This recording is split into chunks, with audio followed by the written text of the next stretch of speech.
Ciao a tutti. We're back with another reaction video, and in this one we're going to be talking about the 28 songs competing in this year's edition of Sanremo, and we hope that this video is going to be a little bit shorter than, well, any of the nights. My name is Ervin, and in this video I'm joined by Joe, Dave, and David.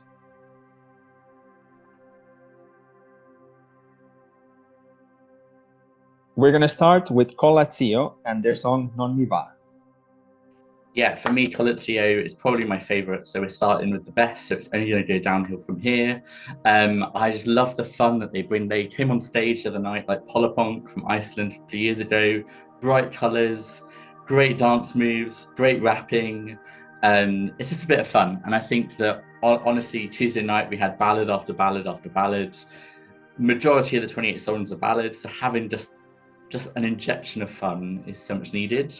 And yeah, I really like it. I think I would definitely get on the dance floor to it. So I hope Italy send that, to be honest. It's a very positive start, but let's turn Colla Zio's song into points. Out of 10. Joe?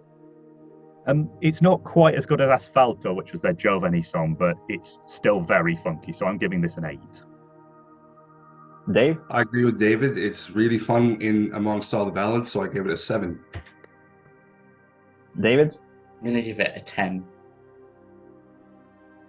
This was just really not my thing, and I did not enjoy this one anywhere near as you guys. I'm giving this a 3.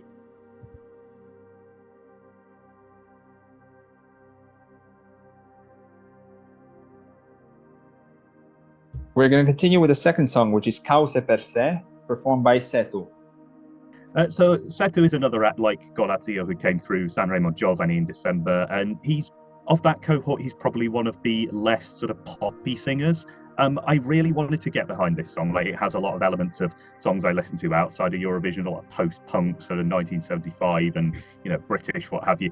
But I just really couldn't get on board with this. Like a few acts, he was done dirty by the sound team at the start, but like some other acts, he didn't sort of throw a tantrum. But I think that's the only positive thing I have to say about it. It was he looked like he wanted to kick something. It was quite aggressive. The bowl cut made him look like somebody who comes into your school and tells you not to do drugs. And the sort of the boss dom's guitarist, apparently he's his brother. It just gave it a slightly weird, the way he was looking, it gave it a bit of a weird aesthetic.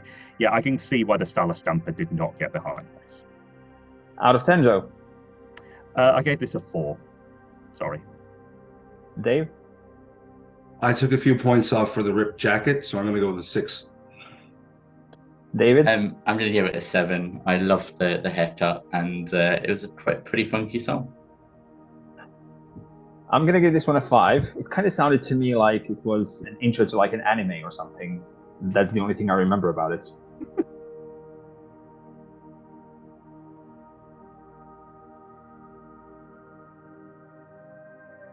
We're going to continue with Gianmaria and his song Mostro. So I wasn't sure if the title referred to the song or to the performance. Like, he's 20, it's his first time on the Sanremo stage, and he shows up in this baggy open shirt, like just to show us that he hasn't hit puberty yet or something. Like, where's his mother? Like, who let him on stage like that? And this pent-up emotion, that these bursts of emotion yelling into the microphone that he mumbled, like he was saying, like, do I seem like a monster to you?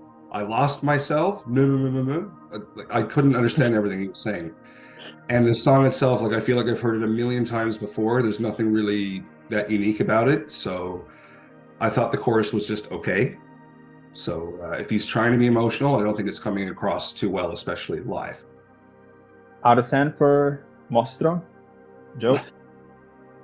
Yeah, I don't really know how I can follow that. I'm just going to give it a 6. Dave? A 4. David? Yeah, I actually quite liked this one. I thought he looked pretty good with his open top. I'd give it an 8. I think he just looked lost on stage. I'm going to give it a 4.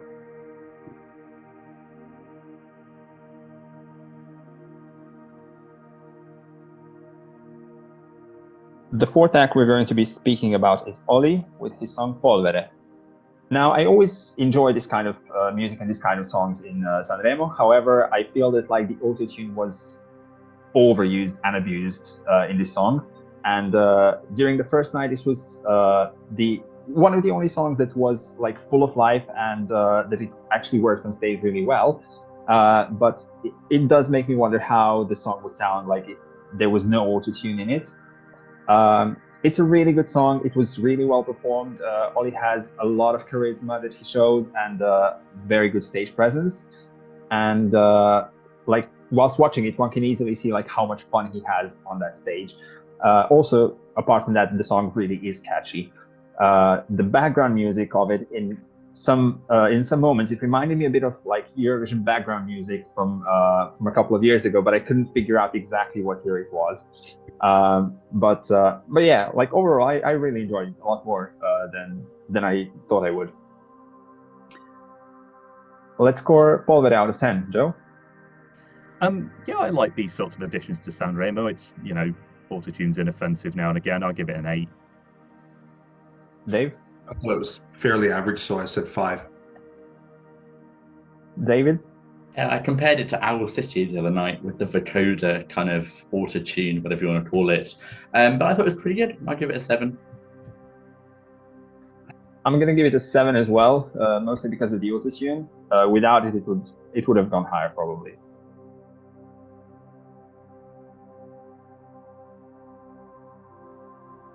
We're getting to song number 5, which is going to be Mare di Guai, performed by Ariete.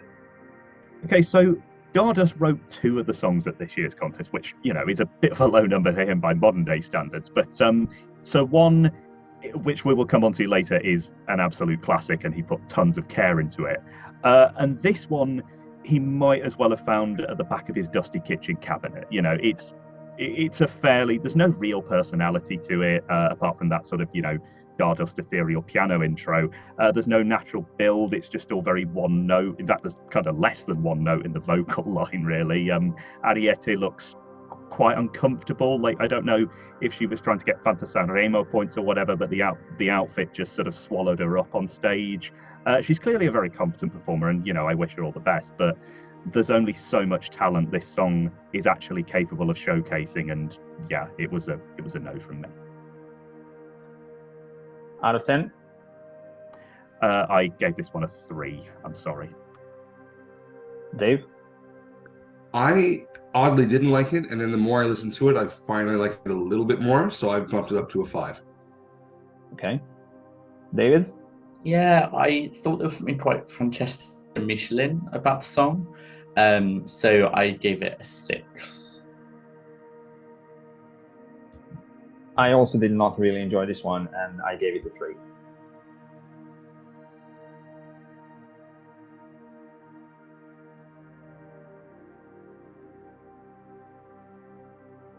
Let's continue with Will and his song Stupido.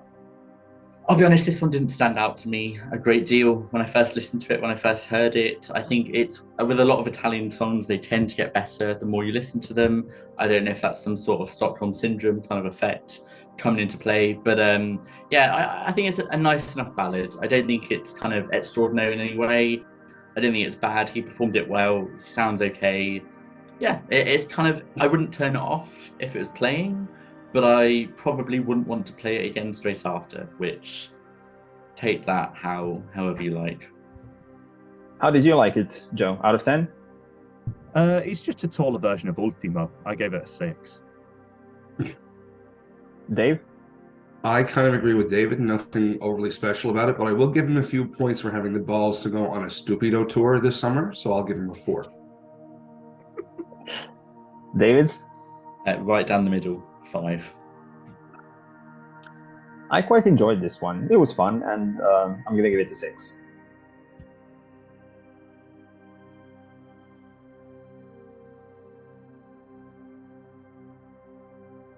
We got to song number 7, which is going to be Lazza with Cenere.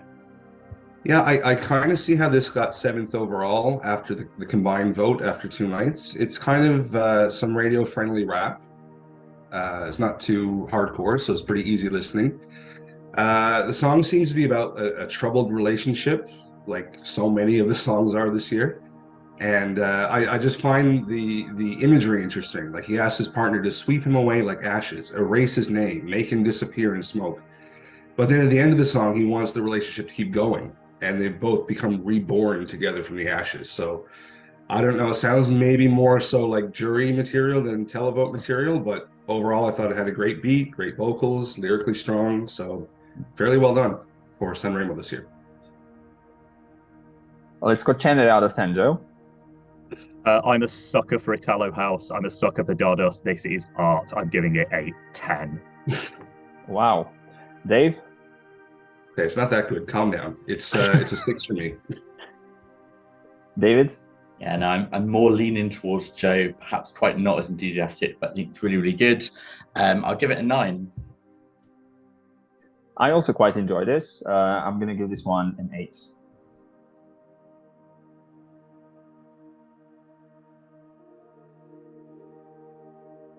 Next up, we have the opener of the first show, which is Anna Oxa and her song Sali.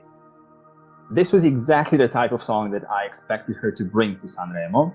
It was a very powerful, dramatic entry with a really, really good build-up and a great flow. And the chorus of the song really brought the power, and the emotion of her vocal really came through. But at the same time, if I'm talking about her vocals, it was very, very shaky, and that killer vibrato of hers and the vocal exhibitions that she was trying to do, they were just murdering my ears, and also kind of ruined the impression of the song and the performance. I actually went on and listened to the song in studio version as well, and that was obviously not that noticeable, and as it was in the live version, it was much more enjoyable to listen to. But live, I just it ruined the impression for me a little bit. But regardless of that, I do think that this is quite a good song. Let's score Sally out of 10. Joe? I got Bjork's mother from this. I'm giving it a 5. Okay. Dave? Because I have to, and because she's been at Sanremo now 15 times, I'll give her a 1. Oh God, that's harsh. David? I thought you were going to score her a 15 out of 10. I'm going to give her a 6 because she's 10 out of 10 iconic, but the song perhaps less so. I'm going to go straight down the middle because it ruined a little bit the impression live, so I'm going to go with a 5.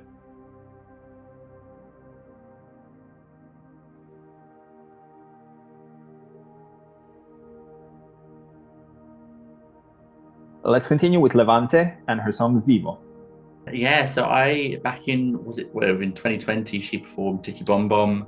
For me, that was actually probably one of my favorites of that year. So when she was announced again this year, I thought, fantastic, really looking forward to this, going to be great.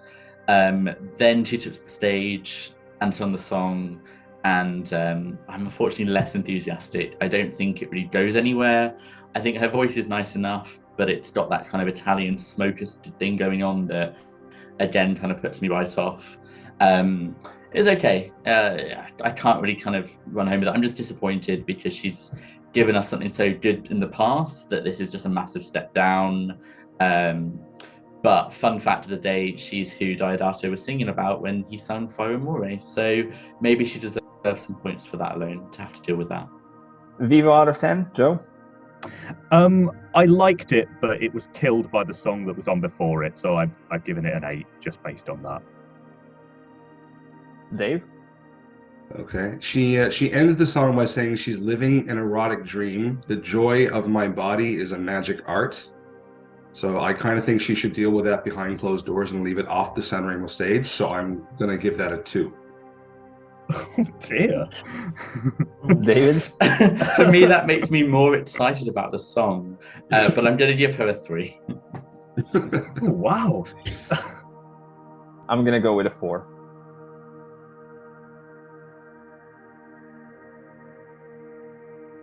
We're getting to song number 10, much quicker than Sanremo does, and we're going to discuss Paola and Chiara with their song Furore. Yeah, this one goes from a party track during the chorus to kind of boring for the rest of the song, and then back and forth. To me, it felt more like a Melfest reject translated into Italian. Like even Alcazar wouldn't touch this. The staging was very distracting on Wednesday as well. Like the ladies, I guess, tried to dress like disco balls, and then they've got these 6 muscular men dancing all around them, and they just kind of move back and forth. They don't do a whole lot, just a few hand and arm gestures.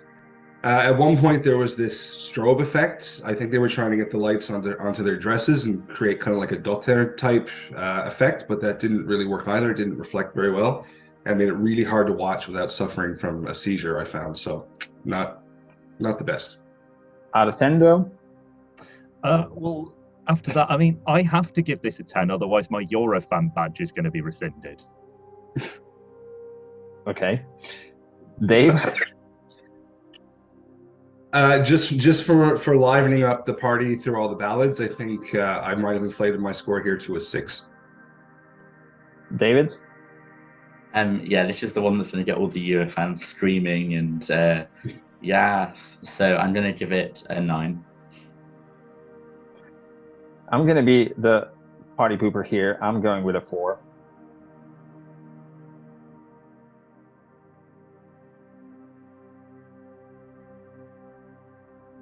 Next up, we have Collapesce Dimartino with the song Splash.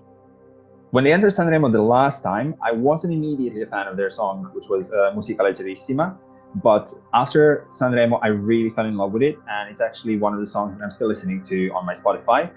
And I was really, really excited to find out what they brought this year, and like I was really happy to see that they're back in the contest again.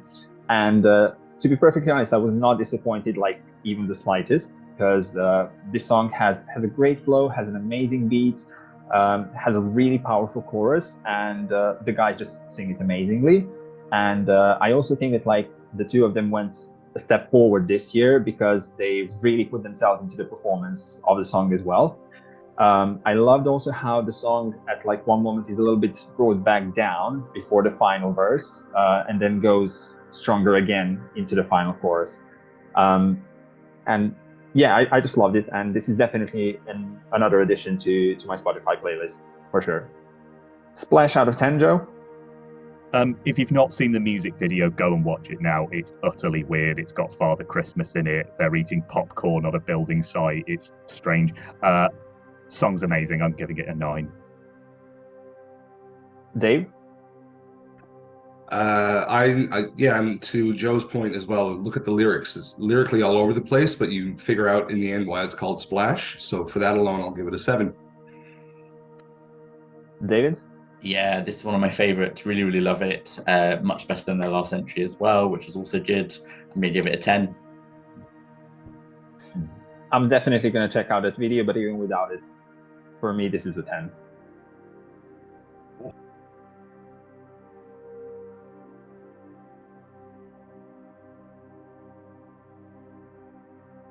Let's continue with Mr. Rain and his song Supereroi. So before I talk about this one, it's kind of important to establish, and I think this goes for every song, but we have a very different baseline when it comes to judging Sanremo songs. Like your average Sanremo viewer is going to, like, they're going to be watching thinking, what do I want to win Sanremo? Like their end game is the Saturday show, but you know, we have an end game like 3 months down the line in May. You know, we're asking what do we want to see at Eurovision? You know, it's different criteria. And, you know, Mr. Rain has clearly captured a lot of attention on the socials, like across Italy. You know, he's clearly getting some traction. Having said that, rubbish. Absolute inoffensive rubbish. I know the lyrics are really positive and, you know, it's about peace and whatever. But, like, you know, it's kind of a bit of a sort of a boggy was for nothing affair. You know, the only way this is going to solve world peace is by sending the UN to sleep. You know, it's a bit Michael Jackson Earth Song with the staging. Wasn't sure about, you know, the one-winged kids. You know, for me, fair enough, Sanremo, but it's not for Eurovision. Let's score Supereroi out of 10. Joe? Yeah, this is getting a 4. Sorry. Dave? I'm going to bite my tongue about the kids being on stage and just say I'll give it a 3. David? For me, it's just a 1. For me, this song just like sounded like one of those that, I don't know, famous singers gather and sing together for like collecting money for charity for like some sort of a good cause. Was a typical song like that for me. I'm giving this one a 5.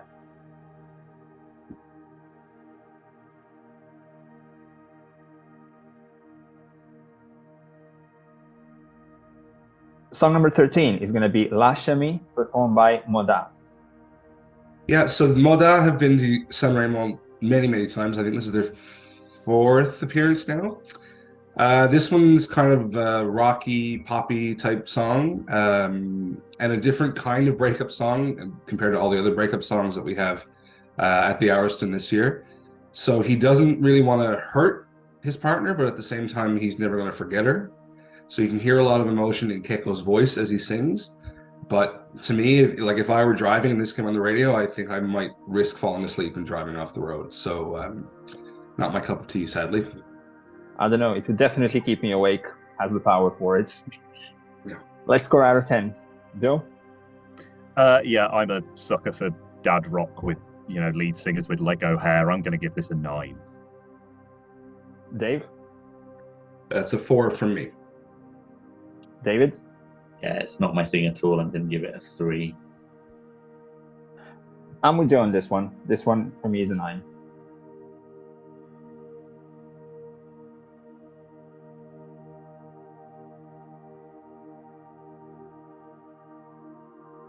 Next up, we have Elodie with her song Due. Yeah, so Elodie, obviously massive fan favourite. Andromeda was probably, definitely one of the best songs from that year. She had a lot of hype coming into the contest. I think that this song's okay. I don't think it's anywhere close as experimental or interesting as Andromeda was. But you know what? She looks incredible. She sounds pretty good. I just wish that the song gave us a bit more. I did listen to it early today in studio versus the live performance, and I have to admit it is better in studio than the live version. I think it's just a bit more atmospheric. But yeah, for me, I said it's just a little bit middle of the road, which is so disappointing because we know what she can do and deliver. But she's a great performer nonetheless. Out of 10 for Due. Joe? Yeah, the song's nice enough. Maybe Elodie just needs Stardust to create a hit. I'm going to give it an 8. Dave? 7. David? I'm going to, be the party pooper on this occasion. I'm going to give it a 4. I didn't mind this one that much, actually, but like the bland chorus just really ruined the impression for me. So for me, this is a 5.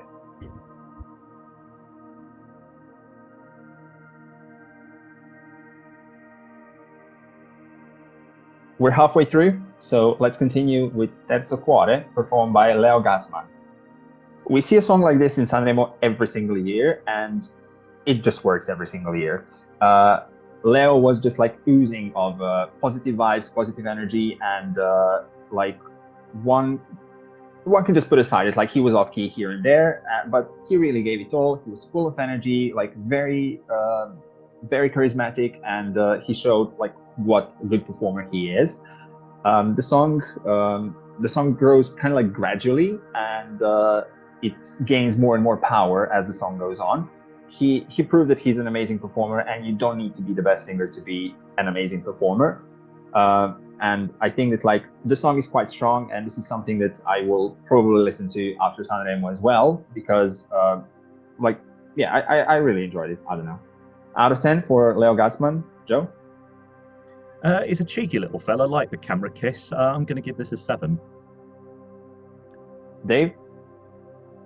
I think I've listened to this 7 or 8 times, and I still can't remember what it sounds like. Just average and forgettable, so 4. David? Yeah, the elephant in the room is the sexual tension between me and his performance. I'm going to give it a 10. Wow. Wow. I'm going to give this one an 8.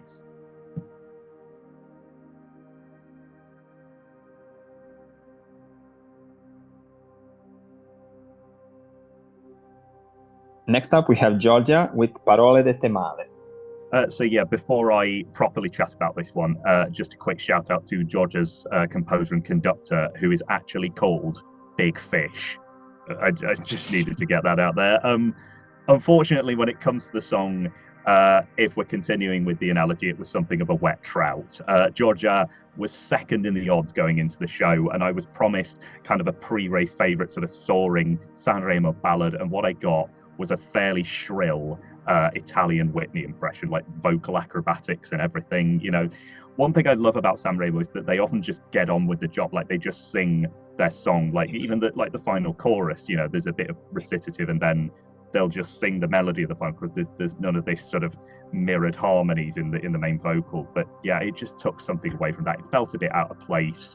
The outfit was a bit your mum at a wedding. You know, it wasn't really the sort of thing I go for. Turn that into points. Down the middle, it's a 5. Dave? Yeah, you can't fault her singing. She belts that out flawlessly, but to quote Andrea, she's running around in circles. So the song, so I'll give it a 5. David? Yeah, I love a belter. I love vocal acrobats, so I'm going to give this a 9.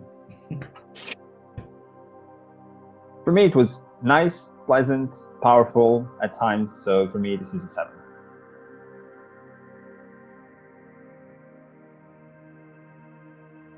We continue with one of the biggest favorites and the winner of the press jury vote, which is Marco Mengoni and his song Due Vite. Yeah, so Marco is the only former Eurovision artist in this field of 28, and he's got more awards than you can shake a stick at. He's got a powerful voice, pitch perfect. I mean, you hear his voice, it's unmistakably Marco Mengoni, so it's very unique. And at one point in the song, like you just mentioned, Ervin, that he won the press vote on the first night. He sings, "If this is the last song," and I almost wish it had been.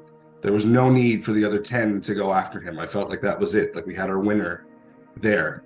I do like how the song starts quietly and slowly builds into the chorus, but for me it didn't build enough. There was no like big, I was waiting for a big moment to come in the song and it doesn't really get there. And then at the end he keeps repeating "Darmi, darmi, darmi," which doesn't, I don't know, sound very good when it's sung. It just sounded off. That said, his vocals and his stage presence really saved the song, and it stood out in the running order, obviously. Very classic breakup song again. So I think with the lyrics, I think it's probably going to strike a chord with the televote and the jury. Joe, scores? Yeah, not as good as Mastasera. I'm going to give it a 7. Dave? No, I also thought it was a letdown from his previous songs. So on that merit, I probably docked him down to a 7. David? Yeah, his second best Marco song is still a pretty good song, so I'm going to give it a 9.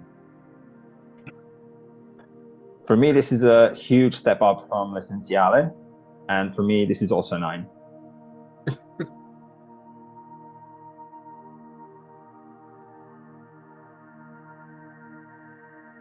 We got to song number 18, which is 2000 Minuti, performed by Mara Sattei. I don't know why, but 2000 Minuti sounded to me like something Noemi would have sung, like any of the past years when she was participating. I love how this song started like rather slowly with the deep vocal that sounded a bit like, I don't know, like smoky. I don't know how to describe it any other way. I loved also the drums in the build up to the chorus, and in the chorus how the strings like really came to effect, and in like the best possible way. This is not the most original song, but during the first night this was like one of the more complete ballads, and it was sung really beautifully. And Mara has like a very strong voice, which worked really well with the song. When it came to the results, I was a little bit surprised because she did much worse than I expected.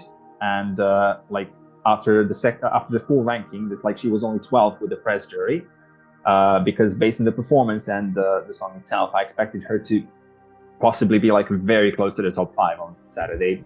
Out of 10 for 2000 Minuti, Joe? I've had Mara penned for Sanremo ever since I heard La Dolce Vita for the first time. I think she's got a few more years in her, but I still really like this song. I'm going to give it an 8. Dave? 4. David? Yeah, it sounds like the song that Albania would send, and I would obviously love it because I love everything Albania sends. I'm going to give it a 9. I'm going to go with an 8.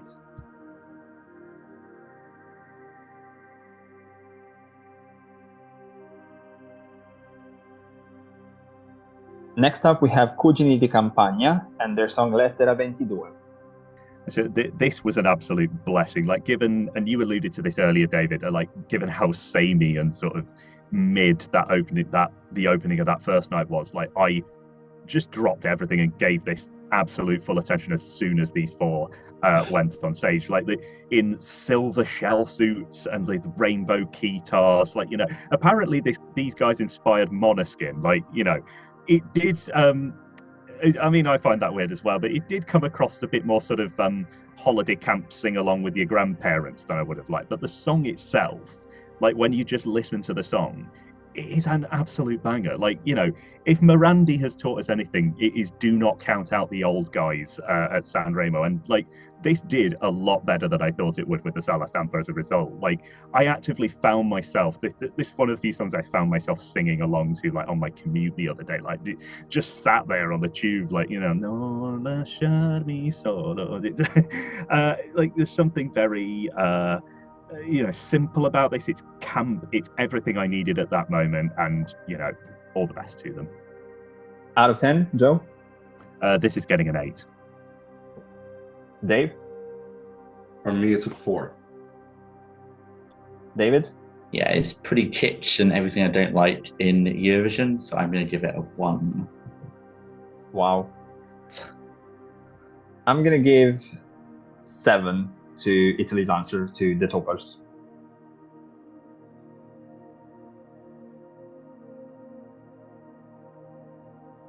We got to song number 20, and that's going to be Alba, performed by Ultimo.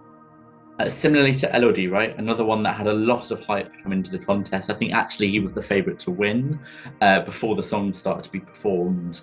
And I don't think he's the favourite to win anymore, which probably says a lot about how his performance was received. I don't mind it, right? It's okay. It's not kind of extraordinary. It's just kind of there. I think it's just very disappointing because even if we compare it to his last Sanremo appearance, that song was a masterpiece, and this feels like an afterthought. And I think he's someone that will win Sanremo 100% in the next 10 years. If he doesn't win, I'll be so surprised. But it's not with this song, I'm afraid. The performance elevates it a little bit, but Wet Squid comes to mind. Joe, your score out of 10? Yeah, we'll never forget when he stormed off in 2019, but he can pull off a good song. I'm giving this a 7.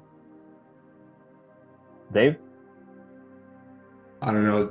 I found it very, very depressing as a song, and the meaning behind the song. So I don't need more stress and sadness in my life. So I'll give it a 3. David? Yeah, just down the middle for me, it's a 5. I'll give it a 6.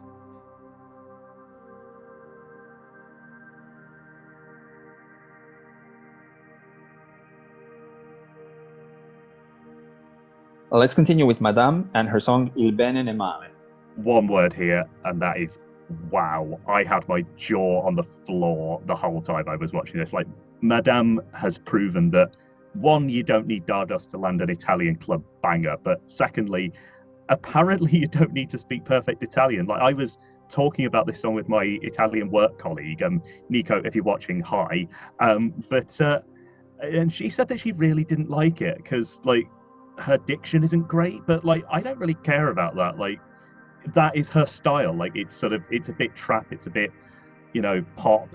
If you can talk about a difficult subject in an emotional way that's not really been tapped on like before in pop music, and put it on like over a fat Italo house beat, like, and just carry a performance, then I'm voting for you all day long. Like, the soaring strings in the orchestra fit the genre, love the orchestra, peaks and troughs in the right places. It's an absolutely perfect performance from Madame, really classy.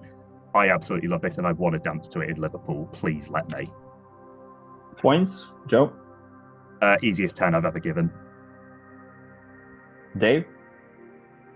This is good for me. I gave it a 6. David? Yeah, for me it's a 9. I think really captivating performance. I'm also giving it a 9.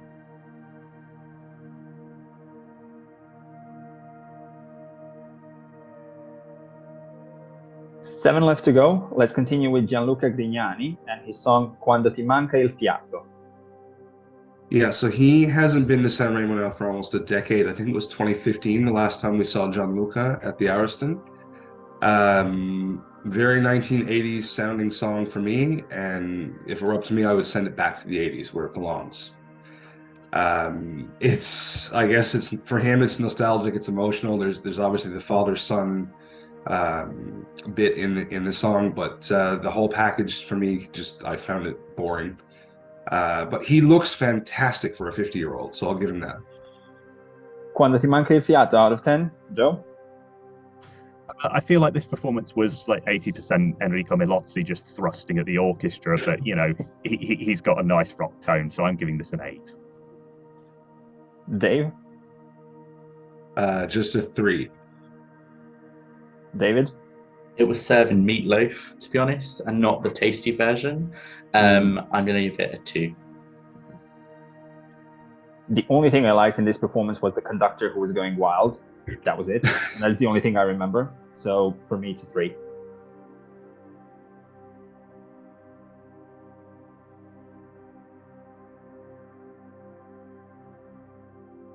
We continue with Shari and the song Egoista.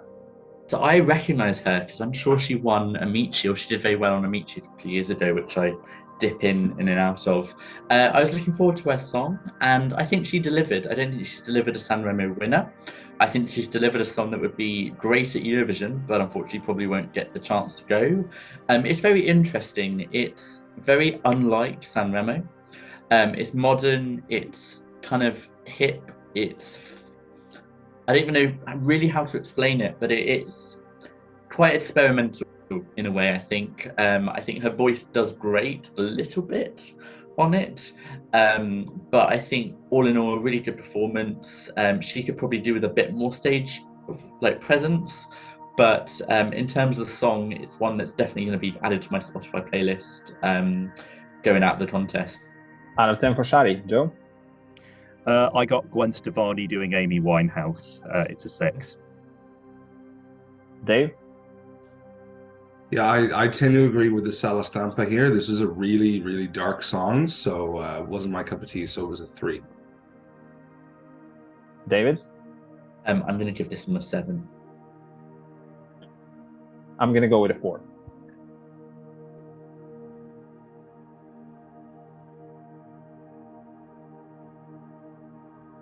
Only 5 songs left. We're going to continue with Rosa Chemical and the song Made in Italy. Now, I listen to a lot of music where the artists look very similar to Rosa Chemical, but that's very different from the music that we actually got in here. And because this was most certainly not what I was expecting to hear based on the looks of the artist. The song, it just put a smile on my face immediately as soon as it started, and I loved the kind of this ethnic Balkan vibes and rhythm that it came with. It had a great beat throughout the entire song, and I just felt like I'm being invited to a party. And the chorus of the song, especially the Made in Italy part, is super easy to sing along to, super catchy, and very, very memorable. I saw online actually later that a lot of people compared him to Achille Lauro, but I think that, at least for me, he is far better than Achille Lauro. His stage behavior was amazing, and stage-wise, he was actually reminding me a little bit more of Max Gazzè than Achille. But yeah, I'm getting way too deep into this now, I think. But yeah, I love the entry. Out of 10, Joe? There's always one sort of satire entry every year at Sanremo, and I'm a sucker for it. No grazie, mai dire mai, il farmacista, Made in Italy. This is a 10. Dave?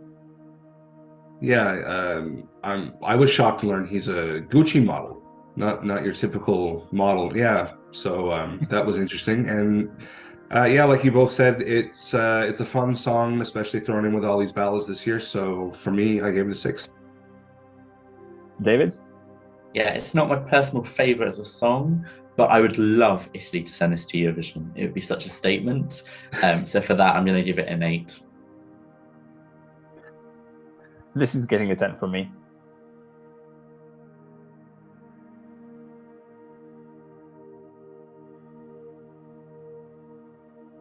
We continue with Articolo 31 and their song Un bel viaggio. Yeah, so for this one, as the title implies, it's a nice trip. So it's this story about two friends growing up. They're not in the best neighborhood. They wish they had better lives. And, you know, they learn to live with their problems. They grow up, but the message is that they stay friends. So I thought that was really nice. I don't know, would you call this hip hop? I wasn't really sure what to label it as, but again, stands out this year. We don't usually get a lot of this type of music at Sanremo, so I thought that was pretty good. And I like the chorus and the message, but that's about it. Joe, out of 10? Yeah, Sanremo might make your song feel a bit old, so you could add a DJ who pretends to scratch. In reality, this is about 30 years too old, but at Sanremo, it'll give your song a contemporary feel. This is getting a 2. Dave? 5. David? Joe said it better than I could ever, so I'm going to give it a 2 as well. I'm going to go with a 4.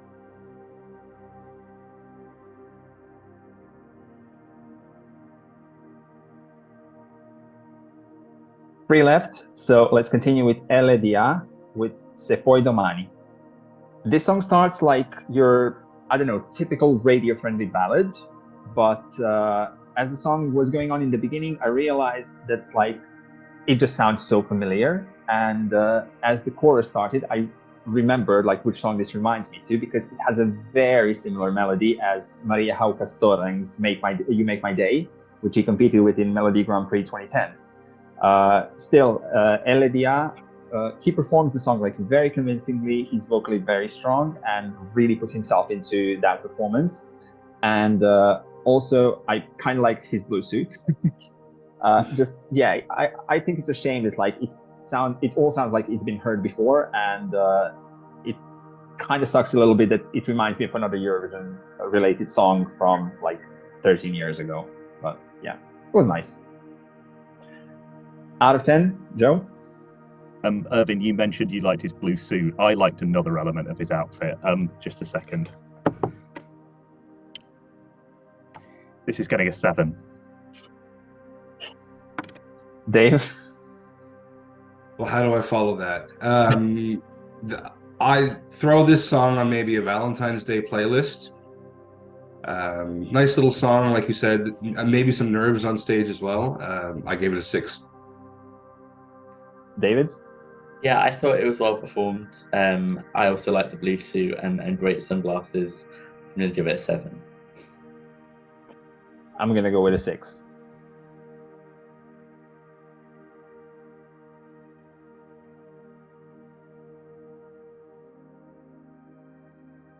Next, we have Tananai with his song Tango. Last year, I could not stand Sesso Occasionale, and I think I spoke for a lot of fans when I said that, you know, Tananai did come across as a bit of a child who got too big for his boots. He's at least at uni this year. Like, honestly, I did not have crying over a Tananai song on my 2023 bingo card, but it is there after this performance. I just tweeted on the night, I have died and gone to Italian heaven, and you know, this utter lad is just standing there with an Aperol Spritz, and we are just on a balcony somewhere. Like, he has taken me to another dimension. It's kind of, he's broken the last sort of taboo in this sort of current social media age, which is just doing something lovely. Like, you know, he looked stunning on stage. You know, his outfit was on point, his vocal was on point. Last year, Tananai finished Ultimo in the standings. This year, it's more likely that Ultimo is going to finish Tananai in the standings. Out of 10? Easy. It's a 10. Dave? Yeah, I didn't understand about 3/4 of what Joe just said, but I will say that I do like how the song ends with this vicious little line. I'll be back on Monday, but it will never be Monday. And for that, I gave it a 4. David? I really thought you were about to give it like an 8 or something incredible, Dave. I'm going to give it the 8 that you should have done. So, yeah. I really love this, and for me as well, this was a very positive surprise after last year's entry, so I'm giving this a 9.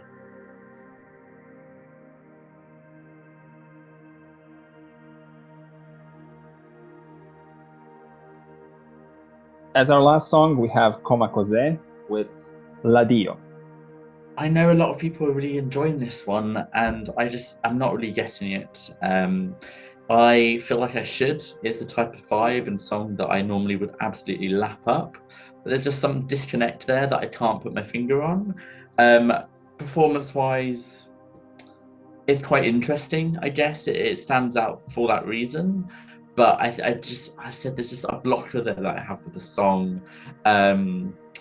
Yeah, it's just not for me. I was surprised at how high it was in the rankings, actually. Let's score L'Addio out of 10. Joe? Yeah, a lot better than the last entry, but and you know, nice work with the lyrics, but yeah, it is a bit creepy. And he's probably cut his hair with a rock or something, so I'm giving it a 5. Dave? I agree with David. This is a pathetic love song, and there's a lot of comparisons online to Albano and Romina, which I just don't get either. But shout out to Paul on Twitter, who said, "Girl, leave his ass or take his microphone away. Do something." Totally agree. This is one weird song. I'll give this a 2. David? Yeah, I'm going to struggle to give it more than I'm going to give it a 3 just because it's a bit interesting, but it's a 3. I'm the most generous here. I'm giving this a 7.